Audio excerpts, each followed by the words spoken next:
नमस्कार, आपका स्वागत है मेरे इस चैनल में जिसका नाम है बैक बेंचर्स। बड़ा अजीब सा लगता है ये नाम बैक बेंचर, लेकिन मैं देखता हूँ कि हर जगह, हर तरफ, हर विषय पर बात हो रही है। कोई बात नहीं करता तो बस हम जैसे बैक बेंचर्स की। शिक्षक अपनी नौकरी बचाने के लिए हमेशा जो अग्रिम पंक्ति है उसके बच्चों को पढ़ाकर एक संतुलन बनाने के का प्रयास करता है कि ठीक है, अग्रिम पंक्ति के बच्चे हैं, फिर स्तरीय बच्चे हैं और उसके पीछे तो हम जैसे हैं ही। कोई फर्क नहीं पड़ता, वो हो जाता है, ठीक है। उसका शिक्षक का अपना, एक अध्यापक का एक अपना संतुलन बन जाता है। अग्रिम पंक्ति के विद्यार्थी एक एक नंबर के लिए संघर्ष कर रहे होते हैं, सिर्फ इसलिए कि वो कक्षा में अपनी गरिमा बनाए रख सके, अपने माता पिता, अपने समाज में अपनी गरिमा बनाए रख सके। वो जो पीछे बैठा है आखिरी कुर्सी पर, वो भी संघर्ष करता है एक एक अंक के लिए। इसलिए नहीं कि उसको अपनी गरिमा बचाने बनाने की आवश्यकता है या अध्यापक के सामने कुछ प्रमाणित करने की आवश्यकता है। उसे तो आवश्यकता है सिर्फ अपने अस्तित्व को बचाए रखने की, क्योंकि वो चाहता है कि वो उस कक्षा में रहे, क्योंकि वो चाहता है कि वो अपने दोस्तों के साथ रहे, क्योंकि वो चाहता है सबके साथ आगे बढ़े। बहुत बड़ी भूमिका रहती है इसमें, जो मुझे अपने गुरुजन इसीलिए याद रहते हैं क्योंकि मेरे जो अध्यापक थे, एक बड़ी ताकत रहती है अध्यापकों के पास, और उसे कहते हैं हम लोग कृपांक, हिंदी में और अंग्रेजी में कहते हैं ग्रेस मार्क्स। मुझ पर मेरे गुरुजनों की बड़ी कृपा रही। हर बार कृपांक मिलते रहे और कक्षा के 5 के बाद यह स्थिति रही कि हर वर्ष कृपांक के आधार पे एक कक्षा से दूसरी कक्षा, दूसरी से तीसरी कक्षा बढ़ते चले गए। ये बैक बेंचर वो है जिसे विद्यालय, समाज, घर, हर जगह से नाकारा घोषित कर दिया जाता है, नाकारा साबित कर दिया जाता है। गलती इसमें किसी की नहीं है, पूरी व्यवस्था नंबरों की है।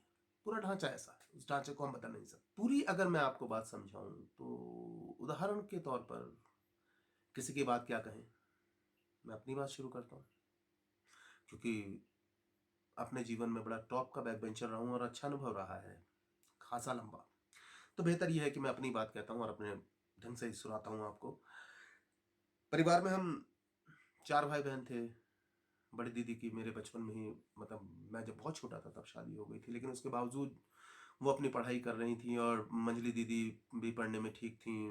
बड़े भाई साहब किताबी कीड़े, इसको विद्यालय से घर आ जाते, छुट्टी होते ही वो घर पहुंचते थे, और वो घर कब पहुंचते थे कोई नहीं जानता, क्योंकि पता नहीं उतनी जल्दी वो कैसे पहुंच जाते थे। और हम अपनी मित्र मंडली के साथ आते थे, सारे दिन खेलना कूदना शैतानी करना। घर के सार्वजनिक ढोल थे, जो भी आता था बजा देता था, लेकिन इसमें दोष किसी का नहीं था, क्योंकि मतलब वो परिस्थितियां हमने खुद अपने आप बनाई थी।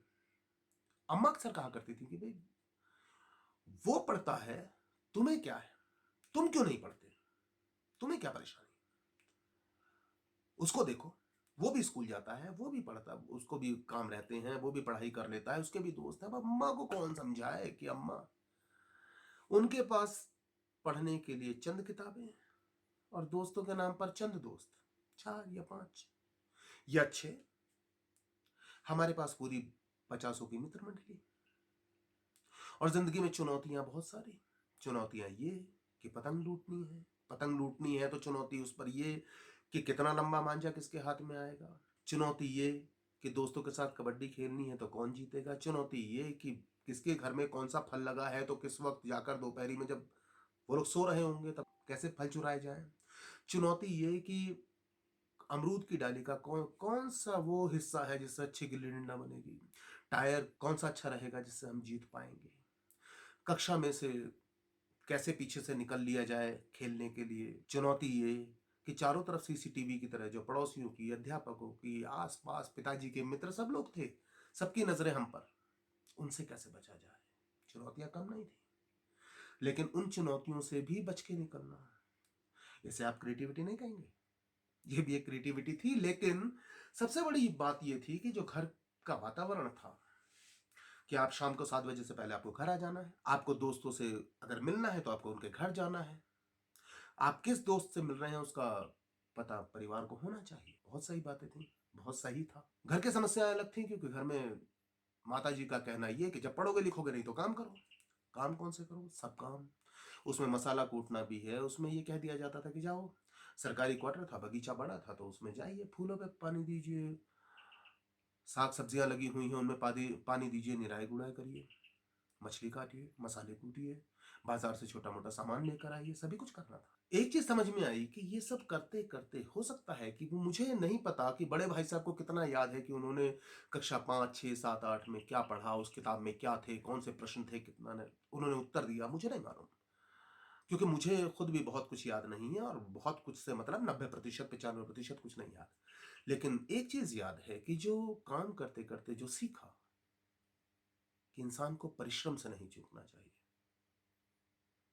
इंसान को अपनी छोटी छोटी असफलताओं से या बड़ी असफलताओं से डिगना नहीं चाहिए, उससे सबक लेने चाहिए, लेकिन हारना नहीं चाहिए। एक चीज जो सीखी कि प्रकृति के रंग पहचानने सीख लिए। एक चीज जो सीखी कि अम्मा बार बार जो कहती थी झूठ नहीं बोलना, वो सीख लिया। तो ये सारी चीजें जो जीवन के सबक थे वो रह गए। मुझे नहीं पता, अब हम सब्जी खरीदने जाते हैं, बाजार में जाते हैं, कितने अंडर रूट का प्रयोग करते हैं, पाइथागोरस के कितने प्रमेय हमें वहां पर इस्तेमाल होती हैं, मुझे नहीं पता। लेकिन जितना साधारण चलता है, गुणा भाग घटाना जोड़ना, ये तो यही काम आ रहा है, और उससे जीवन अच्छी तरह चल रहा है। तो इसलिए ये मान लेना कि कोई बच्चा यदि पढ़ाई के अलावा कुछ करना चाहता है या कर रहा है, तो इसका मतलब ये मान लेना कि वो चुका हुआ है, ये ठीक नहीं है।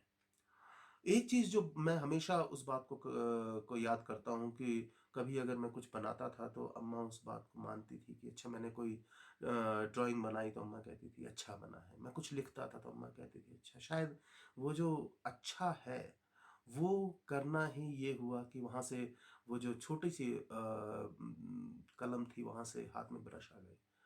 वो जो प्रकृति के साथ प्रेम आया, वो जो जाओ ये रोटी गाय को दे के आओ, ये रोटी कुत्ते को दे के आओ, वहीं से कहीं ना कहीं प्रकृति और प्राणियों के प्रति प्रेम एक जन्मा। जीवन के बहुत सारे सबक वहीं से मिल गए, जो मुझे लगता है जीवन में बहुत आवश्यक है।